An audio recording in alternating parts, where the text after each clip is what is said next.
السلام علیکم. سب سے پہلے لاکھوں کروڑوں اربوں درود السلام حضور اکرم صلی اللہ علیہ وآلہ وسلم کی ذات اقدس پر.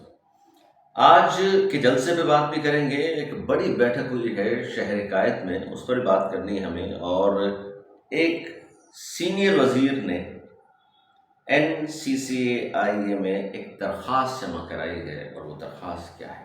بڑا اہم ہے قصہ ہے.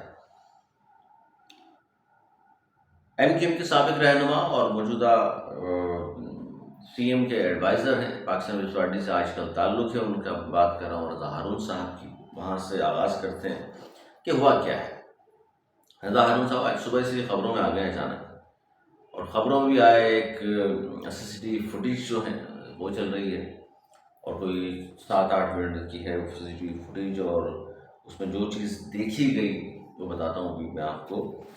اور ظاہر پریشان کن صورتحال رضا ہارون صاحب کے حوالے سے اس میں بات کر لیتے ہیں. اور آج کا جو جلسہ MKM پاکستان کی جانب سے مصطفیٰ کمال صاحب، انیس قائم خانی صاحب اور دیگر لوگ وہاں موجود تھے.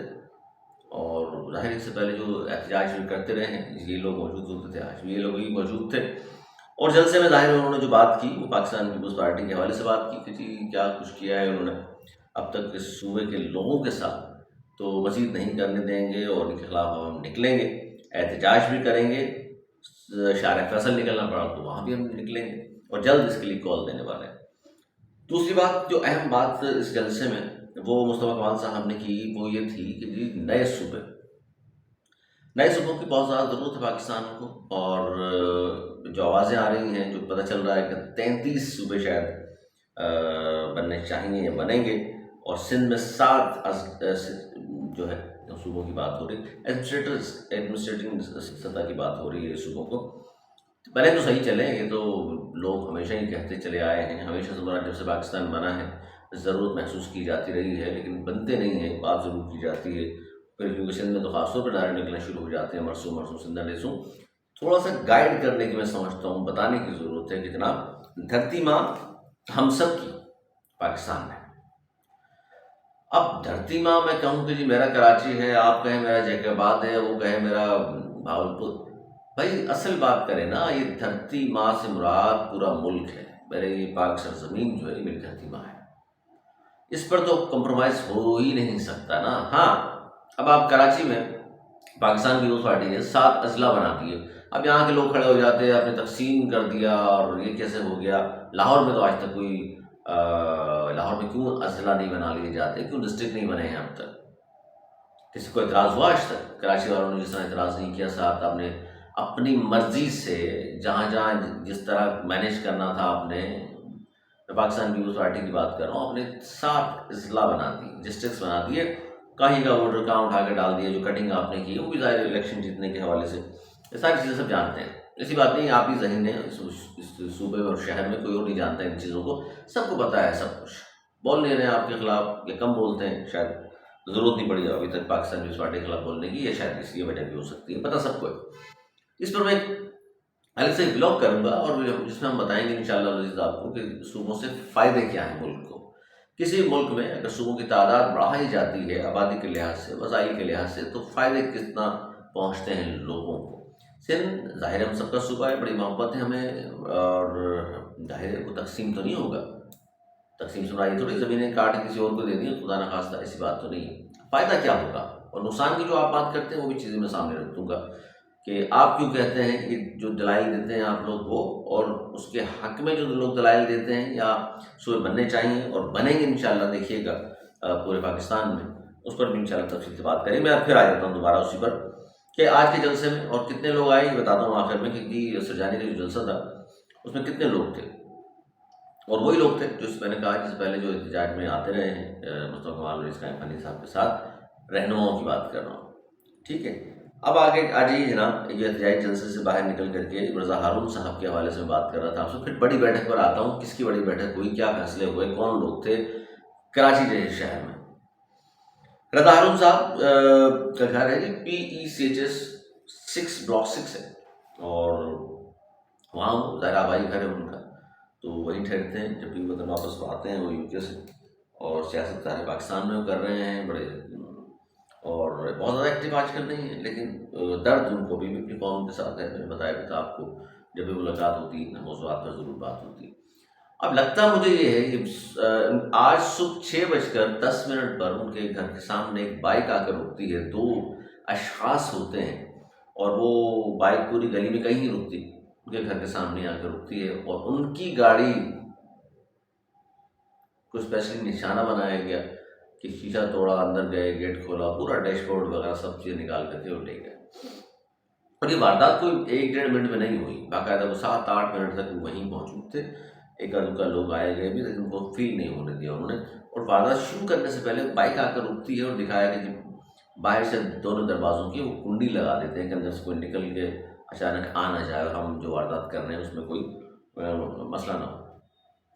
شہر کراچی میں اس طرح کے واقعات بڑھتے چلے جا رہے ہیں، کسی کو کہیں بھی لوٹ لیا جاتا ہے، کسی گھر کے باہر کھڑی گاڑیوں کو نقصان پہنچا دیا جاتا ہے، ڈکیتیاں ہو رہی ہیں، لوگوں کو مارا پیٹا جا رہا ہے۔ ابھی تو وہ علی رضا نوجوان جو ہے، اس کا گورنمنٹ ماننے کو تیار نہیں تھی کہ جناب خودکشی کی ہے اور فلاں فلاں فلاں، پھر میڈیکل رپورٹ دوبارہ بنا اور میڈیکل بورڈ بنا، اور دوبارہ جو اس کی پوسٹ مارٹم کی رپورٹ آئی، اس میں بتایا گیا کہ نا پیچھے سے پشت سے گولی لگ کر سامنے سے نکلی ہے، پسلیاں ٹوٹی ہوئی ہیں، سر کا برا حال ہے، دل، مطلب انہوں نے تو ویسے ہی کہہ دیا ہے کہ نہیں پنڈورا باکس ہے، اس میں کس کن لوگوں کے نام آ رہے ہیں ابھی سامنے رکھتا ہوں آپ کو۔ تو یہ رضا ہارون صاحب کی بات کر رہا تھا۔ رضا ہارون صاحب ایک بڑے پڑھے لکھے سلجھے ہوئے آدمی ہیں، اور بڑی عمدہ گفتگو کرنے کا فن بھی وہ جانتے ہیں، اور کراچی کے سیاست کے ڈائنامکس کو بہت اچھی طرح سمجھتے ہیں۔ پاکستان پیپلز پارٹی میں وہ شامل ہوئے، انہوں نے تو خیر اس سے فائدہ بالکل بھی حاصل نہیں اٹھا سکے، وہ ہو سکتا ہے کوئی باتیں کی ہوں ان سے کہ آپ آئیں گے تو ہم یہ کریں گے، ان سے فائدہ نہیں اٹھایا۔ یہ ٹارگٹ کر کے مجھے لگتا ہے کہ ان کے خلاف یہ کارروائی ہوئی، کوئی پیغام شاید کسی نے کوئی دینا ہو، یا اس حد تک، ورنہ وہ ایڈوائزر ہے سی ایم سندھ کے۔ گورنمنٹ کس کی ہے؟ پیپلز پارٹی کے۔ سندھ سی ایم کون ہے؟ پیپلز پارٹی کے۔ یہ ایڈوائزر کس کے ہیں؟ پیپلز پارٹی کے۔ ان کے ساتھ یہ ہو گیا۔ یہاں تو ایس ایس پی کے گھر میں ڈکیتیاں ہو جاتی ہیں، یہاں تو ایم پی اے محفوظ نہیں ہے، ایم این اے محفوظ نہیں ہے شہر میں، اور مثالیں دی جاتی ہیں جب ہم ان سے سوال کرتے ہیں ٹیلی ویژن پر، ہمارے ساتھ یہ لوگ بیٹھتے ہیں پیپلز پارٹی کرتا دھرتا، تو فرماتے ہیں یار آپ کیسی بات کر رہے ہیں، نیو یارک میں ہوتا ہے، لندن میں ہوتا ہے، یہ تو فلاں شہر میں ہوتا ہے، یہ فلاں۔ ارے بھائی بتائیے، مجھے ثبوت دیجیے اس بات کا کہ وہاں بھی کراچی سے حالات ہیں، وہاں بھی لوگوں کو موبائل چھین کر مار دیا جاتا ہے ان کو۔ وہ دکھائیے رپورٹس کتنے مہینے میں، یہاں کیلکولیشن کر لیجیے گا کراچی کی، وہاں کی مجھے دکھائیے گا نیو یارک کی اور واشنگٹن کی اور لندن کی، جہاں کی بات کرتے ہیں کیا وہاں بھی ان کے ممبر پارلیمنٹ اس طرح لوٹ رہے ہوتے ہیں، وہاں بھی جو ان کی فورسز ہیں ان کے لوگوں کو اس طرح لوٹا جاتا ہے، اس طرح شہید کر دیا جاتا ہے جس طرح یہاں ہو رہا ہے کراچی جیسے شہر میں۔ مثالیں وہاں کی دیں گے اور کہتے ہیں 18 سال سے ہم ہیں، تو ابھی تو ہمیں صرف 18 سال ہوئے ہیں، تو آپ کیا چاہ رہے ہیں کہ ہم کیا کریں؟ میں نے کہا بھائی کیا کتنی صدیاں چاہیے آپ کو صرف شہر کو سدھارنے کے لیے، لا قانونیت ختم کرنے کے لیے، کرپشن ختم کرنے کے لیے 18 سال تو آپ کو مسلسل چلے آ رہے ہیں آپ۔ ابھی باقی سندھ کے شہروں کی بات نہیں کر رہا، صرف کراچی کی بات کر رہا ہوں۔ بہرحال ان کے ساتھ یہ واردات ہو گئی، اور اللہ تعالیٰ رحم فرمائے، باقی دیکھیں کب پکڑے جاتے ہیں نہیں پکڑے جاتے ہیں، ان کی اپنی گورنمنٹ ہے جس پارٹی میں وہ موجود ہیں، لیکن لگتا یہ ہے کہ اس طرح پوری گلی میں وہ آئے، اور گلی میں دونوں طرف گاڑیاں لوگوں نے باہر ہی پارک کی ہوئی ہیں، ان کی گاڑی باہر پارک تھی، کسی گاڑی کو کچھ نہیں کیا انہوں نے، ڈائریکٹ آئے وہیں بائک کھڑی کی، جو سی سی ٹی وی فوٹیج میں مبینہ طور پر جو لگ رہا ہے کہ وہ اسی گاڑی پر آئے، اور اسی گاڑی کے حوالے سے انہوں نے جو کچھ کرنا تھا اندر سے ڈیش بورڈ جو نقصان پہنچانا تھا کیا، اور چلتے بنے۔ اس کے بعد سی سی ٹی وی فوٹیج آپ نے دیکھی ہوگی، بہت وائرل ہے۔ اب آ جائیے جی بڑی بیٹھک موجودہ صورتحال پر ایم کیو ایم پاکستان کے سینئر لوگوں کی بڑی بیٹھک ہوئی ہے۔ وہ سینئر لوگ کون ہیں جنہوں نے بڑی بیٹھک کی ہے؟ اور بڑی بیٹھک بہادرآباد میں میرا خیال نہیں ہوئی، جس میں نظر آ رہا ہے کسی کے گھر میں ہوئی ہے۔ اگر آپ سب کا تعلق ایم کیو ایم پاکستان سے تو بہادرآباد میں آ کر اجلاس کر لیتے، پھر ہم کہیں گے کہ تیسرا گروپ کوئی آ رہا ہے، پھر آپ کو تکلیف پہنچے گی، آپ کہیں گے نہیں ہم سب ایم کیو ایم کے، بھائی ہم بھی جانتے ہیں آپ ایم کیو ایم پاکستان صاحب کا تعلق ہے، تو ساتھ بیٹھیے نا سب مل کر۔ پر موجودہ صورتحال پر انہوں نے تشویش کا اظہار کیا، اور انہوں نے کہا کہ جی حالیہ دنوں میں رونما ہونے والے ناخوشگوار جو واقعات ہیں ان کی غیر جانبدارانہ تحقیقات کرائی جائیں تاکہ حقائق سامنے آ سکیں، اور میٹنگ کے اختتام پر یوم آزادی کی مناسبت سے کیک بھی کاٹا گیا۔ وہاں موجود کون کون لوگ تھے جو سیاست میں بہت زیادہ آج کل ان نہیں ہیں، اب ہو رہے ہیں، اب بہت زیادہ نظر آئیں گے آپ کو۔ کون؟ وسیم اختر صاحب، کشور زہرا باجی، رؤوف صدیقی صاحب، وسیم آفتاب صاحب، عبدالحسیب صاحب، نیر رضا صاحب، سلیم تاجر جیلانی صاحب، اور اس طرح کے لوگ وہاں موجود تھے۔ یہ سب ساتھ ساتھ بیٹھے ہوئے تھے. مین جو جھولا تھا جس پر جھولا جھول رہے تھے یا جس پہ بیٹھے ہوئے تھے وہ جھولا تھا یا کیا، بارس وسیم اختر صاحب کشمیر زہرا صاحبہ تشریف فرما تھی. اسے لگتا ہے کہ مین آدمی پھر اس ان سب لوگوں کے اس گروپ کے کہہ لیجیے کون ہوئے، وہی وسیم اختر صاحب. اور بہت سارے لوگ جو تبدیلی کی بات کر رہے ہیں نا، ان کے میں کوئی نیا سربراہ آ رہا ہے یا سربراہ سے مراد تنظیمی معاملات کے حوالے سے بات ہو رہی تھی، مصطفیٰ کمال صاحب آ جائیں گے یا خالد محمود صاحب آ جائیں گے، پرائیویٹ الیکشن ہوں گے نہیں ہوں گے، ہوں گے تو ان میں سے کون جیتے گا، یہ بات مسلسل کر رہے ہیں بہت سارے لوگ.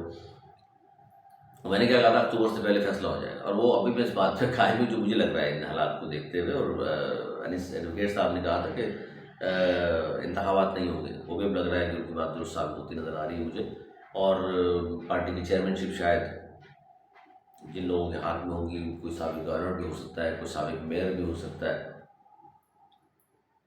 خبر اس طرح کی بھائی کیا کیا جا سکتا ہے. لیکن بہرحال میرے اس شہر میں، میرے اس ملک میں اللہ تعالیٰ ہم سب کو اپنا حفظ عطا فرمائے. جو لوگ خاص طور پر بات کر رہا ہوں چونکہ آزادی کا مہینہ ہے اور 14 اگست کی مناسبت سے رنگارنگ تقریبات کا اہتمام بھی ہو رہا ہے، ان تمام چیزوں کو دشمن بھی دیکھ رہا ہوتا ہے، تو اپنا خیال رکھیں، اپنے گرد نما کا بھی خیال رکھیں، اپنے لوگوں کے ہاتھ مضبوط کیجیے، اپنے اداروں کے ہاتھ مضبوط کیجیے اور اپنا بہت خیال رکھیے. میری اجازت.